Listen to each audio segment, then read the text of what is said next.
You know that feeling, right? That little zap from a doorknob, or hearing your sweater crackle in a dark room. It's so common, we just shake it off and don't even think about it. But what is really going on in that tiny spark? Well, today we're going to dig into the shocking truth behind one of the most basic forces in our universe, static electricity. I mean, it's happened to all of us. You slide across the seat of your car, you reach for the door handle, and zap, you get that little jolt. That very familiar feeling, that little spark, is our starting point for understanding a force that, believe it or not, shapes pretty much everything.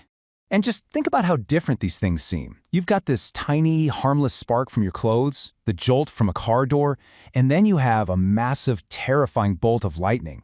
It seems insane, but they all come from the exact same thing: a sudden release, a discharge of built-up electric charge. And there's a name for the science behind all this. It's called electrostatics. Now, the static part just means the charges are sitting still, not moving around. You know, until they build up and finally have enough oomph to make that jump. And that's when you get the shock. Okay, so to really get what's going on, we have to ask a basic question. What even are these charges? Well, it all started when scientists figured out that there isn't just one kind of charge. Nope, there are two. So early on, scientists did these really simple experiments. They'd rub a glass rod with some silk or a plastic rod with fur and then see what happened. And then notice this really weird pattern. Sometimes the rods would literally push each other away, and other times they'd pull towards each other. It was like some invisible force was at play. And all those little experiments led them to one single, incredibly important rule. Honestly, this is the golden rule of electrostatics. Things with the same kind of charge push each other away. They repel. And things with different charges pull together. They attract. That's it. That's the whole game. So who do we have to thank for the names? Well, that would be the one and only Benjamin Franklin. He was the one who called them positive and negative. And it was kind of brilliant because he saw that when you put them together, they could cancel each other out. Kind of like how adding a +1 and a -1 gets you back to 0. And here's the real key to understanding this. Charging something isn't about making charge from scratch. Everything, you, me, the chair you're sitting in, is already packed with positive and negative charges, and they're usually perfectly balanced. All you're doing when you rub two things together is scraping off some of these tiny negative particles, called electrons, from one thing onto the other. So one object gets extra electrons, making it negative, and the other is left with a shortage, making it positive. But, this brings up a good question. It's super easy to charge up a balloon by rubbing it on your head, right? But you can't really do that with, say, a metal spoon. Why is that? Well, the answer comes down to how different materials treat these little electric charges. Okay, first up, you've got materials called conductors. You can think of these as superhighways for electrons. Charges can just zoom right through them, no problem. Metals are the classic example. But get this, so are you. Your body is a pretty good conductor. And on the flip side, you have insulators. Now, if conductors are highways, insulators are like giant roadblocks. When a charge gets on an insulator, it's stuck. It stays right where you put it. It can't really go anywhere. Things like plastic, rubber, and glass are all fantastic insulators. Which brings us right back to our little puzzle.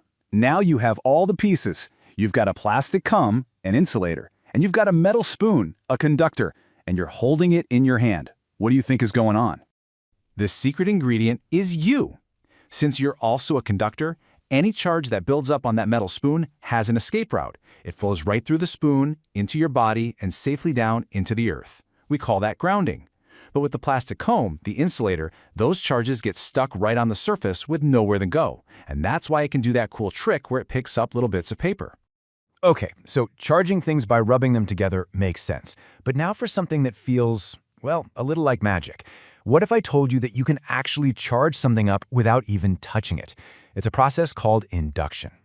Let's walk through this because it's really cool. So you take two metal spheres that are neutral, and you have them touching. Now, you bring a positively charged rod close by, but you don't let it touch. All the loose electrons in both spheres see that positive rod, and they get pulled towards it. They all rush into the sphere that's closer. This leaves the other sphere, the one farther away, with way more positive bits than negative bits. Now for the clever move. While that rod is still there holding the electrons in place, you pull the two spheres apart, and boom, just like that, you've created one sphere with a negative charge and one with a positive charge. But here's the wildest part. The original rod you used, it's totally unchanged. It didn't give away any of its charge. See, unlike rubbing, where you're physically moving electrons from one thing to another, induction is just a clever way of rearranging the charges that were already there to begin with. So we know charges push and pull on each other, but by how much? Is it a strong force, a weak force? Can we even measure it? Turns out we absolutely can, with amazing accuracy, all thanks to some incredible work done way back in the 18th century.